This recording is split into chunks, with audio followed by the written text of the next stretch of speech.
Mitch McConnell, the Republican leader in the Senate, you're probably aware this morning, said this immigration bill, bipartisan though it is, in his words, has significant flaws and needs major changes in terms of border control, taxes, and benefits. Your reaction to this, which sounds like a threat that this bill may have more trouble than originally thought on the Senate floor.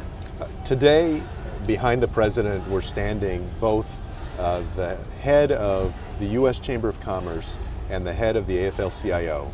How many times does that happen in the United States of America? This is an issue where both within Congress and outside of Congress there is strong bipartisan support. And what we need now are folks who are seriously working to pass it, come together, make the compromises, make the small changes that are needed, but it has a strong framework and it's going to take serious legislators who actually want to get things done.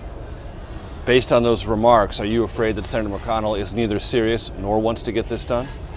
Well, my hope is that Senator McConnell will reevaluate the level of support that's out there in the country when you have both the head of the AFL-CIO and the head of the U.S. Chamber of Commerce and this bipartisan working group in Congress.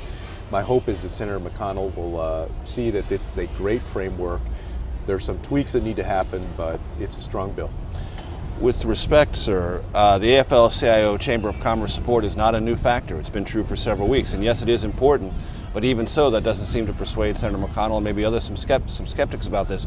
Are you nervous about the prospects of this bill, or do you think eventually it's going to get through no matter what? I believe that this legislation will ultimately pass. I believe, of course, there are going to be some amendments that are made, and at the end of the day, the Democrats are not going to get everything they want, and the Republicans are not going to get exactly what they want, but the American people, as has been shown time after time, are supportive of fixing this broken immigration system in a common sense way. And this legislation is common sense. And so to the extent that Washington, D.C. still listens to common sense, I believe that this is going to pass. Were you talking about the Senate and the House, or just the Senate? No, I believe this is going to pass in the Senate and then it's going to pass in the House. Of course, there are going to be amendments in both chambers, but at the end of the day, I'm confident that they'll send something that the President can sign and that will be in the best interest of the United States.